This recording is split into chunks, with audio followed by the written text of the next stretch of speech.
dari Roma 16 ayat 1-2 saya akan membahas seorang perempuan yang dipercaya Paulus. Ya, dia bernama Febe. Saya akan bacakan ayat kunci yang akan kita bahas tuntas. Aku meminta perhatianmu kepada Febe, saudari kita yang melayani jemaat di Kenkrea, supaya kamu menyambut dia di dalam Tuhan sebagaimana sepatutnya bagi orang-orang kudus, dan membantu dia dalam segala hal yang perlu baginya, sebab ia sendiri telah menjadi penolong banyak orang juga bagiku. Saudara, ya, kita eksposisi Roma 16 ayat 1-2. Febe siapa? Dia perempuan Kristen. Dari mana? Dari Kenkrea. Apa jabatannya? Dia pelayan yang disebut diakonos, dan dia seorang penolong atau bahasa aslinya prostatis. Dia penolong banyak orang. Paulus memperkenalkannya secara terhormat dalam surat Roma, satu-satunya surat yang dipercayakan ternyata kepada seorang perempuan untuk dibawa ke gereja dan ibu kota dunia saat itu.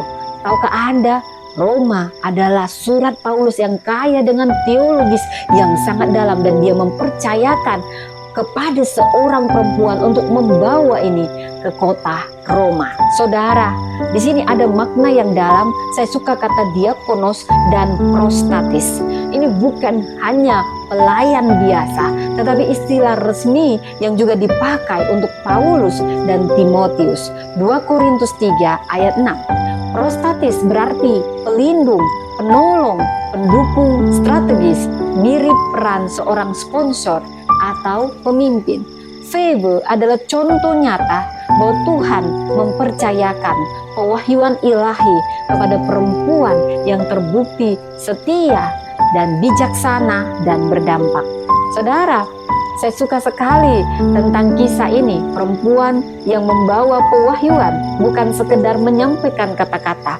Dia sosok strategis yang hidup dalam dunia sunyi, tetapi dia berdampak besar. Inilah teladan perempuan yang berani percaya pada suara Tuhan meski dia harus berjalan sendiri. Wow, saya melihat ada 7 teladan dari Febe untuk kita perempuan masa kini. Yang pertama, kepercayaan ilahi yang didasarkan pada integritas. Tahukah Anda, Tuhan akan mempercayakan pewahyuan kepada hati yang bersih dan hidup walaupun tersembunyi, namun hidup dalam ketaatan. Saya menyebutnya ketaatan dalam senyap. Wow, ini integritas yang tinggi, saudara. Ini yang dimiliki Febe. Yang kedua, teladan kesetiaan dalam pelayanan lokal namun berdampak global. Wow, dia mungkin melayani di tempat kecil, dan mungkin Anda yang mendengar ini melayani di tempat kecil, tetapi ketika Anda dengan kasih yang besar, ini akan membuka jalan pada pengaruh lintas batas. Dan yang ketiga, kepemimpinan yang melayani bukan mendominasi. Febe memimpin dengan hati, bukan otoritas kosong. Dia penopang bagi banyak jiwa. Dia menopang Paulus dan banyak orang. Panggilan kita menopang bukan hanya di Fapa. Saudara, dia wanita yang menopang banyak jiwa, termasuk Paulus. Inilah yang harus menjadi teladan kita. Panggilan kita bukan hanya terus ditolong, tapi kita bisa menjadi penolong. Bukan hanya terus diberi, tapi menjadi pemberi. Saudara, yang kelima, kita belajar dari Febe teladan integritas dalam mengemban tugas surgawi. Dia membawa surat Roma. Ini berarti dia membawa Injil yang murni. Kita perempuan harus bisa dipercaya membawa doktrin yang benar. Saudara, kalau kita bisa dipercaya, ada promosi dari Tuhan. Dan yang keenam, kita belajar teladan keberanian untuk maju meskipun kita sendirian. Saudara, Febe mungkin berjalan sendirian membawa surat itu ke Roma. Namun Tuhan memperlengkapi perempuan yang setia ini dan yang berani melangkah untuk perjalanan iman yang berat. Saudara, ketika Tuhan memanggilmu, jangan khawatir. Tuhan selalu memperlengkapi orang yang Dia panggil. Dia tidak memanggil yang sempurna, tetapi Dia menyempurnakan yang Dia panggil. Minta pertolongan Roh Kudus dalam menjalankan misi-misi kerajaan Allah. Dan yang ketujuh, identitas dalam Kristus. bukan jabatan. Dia dikenal sebagai saudari kita sebelum dijelaskan jabatannya. Identitas surgawi lebih penting dari status duniawi, saudara. Namun demikian, kita ini tidak ada yang superhero, termasuk para pelayan, para pendeta, para imam. Kita semua manusia yang juga bisa rapuh. Ada sikap juga yang harus kita waspadai dari reflektif kisah Febe. Jangan sampai kita menjadi terlalu mandiri secara daging. Ini harus diwaspadai. Febe mungkin bisa kuat, tapi juga bisa jatuh dalam perangkap mandiri. Aku bisa sendiri dan lupa bersandar pada Tuhan. Dan juga yang perlu diwaspadai, jangan sampai pelayanan kita tanpa intimasi dengan Tuhan. Kita terlalu sibuk melayani, namun hati kita jauh dari keintiman pribadi dengan Kristus. Dan yang ketiga, tuntutan menolong semua orang, tapi kita bahkan lupa menolong diri kita sendiri. Tahukah saudara, tidak semua yang baik harus dilakukan. Saya ulang, tidak semua yang baik harus dilakukan. Ada yang namanya discernment rohani. Ini penting dijaga agar kita sendiri tidak burn out, saudara.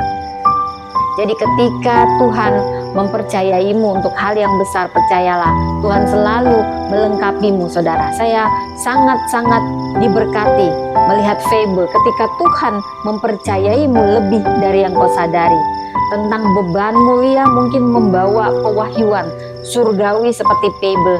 Di sini dikatakan, saudara, dia dipercayakan, dia diperkenalkan, dia diutus, diterima, diakui. Saudara, membawa surat penting seperti membawa api. Jadi hanya orang-orang yang bisa dipercaya yang akan diberi kepercayaan yang besar. Di balik surat itu ada perempuan yang membawa terang. Ini tentang dampak yang sering tidak terlihat tapi mengubah sejarah.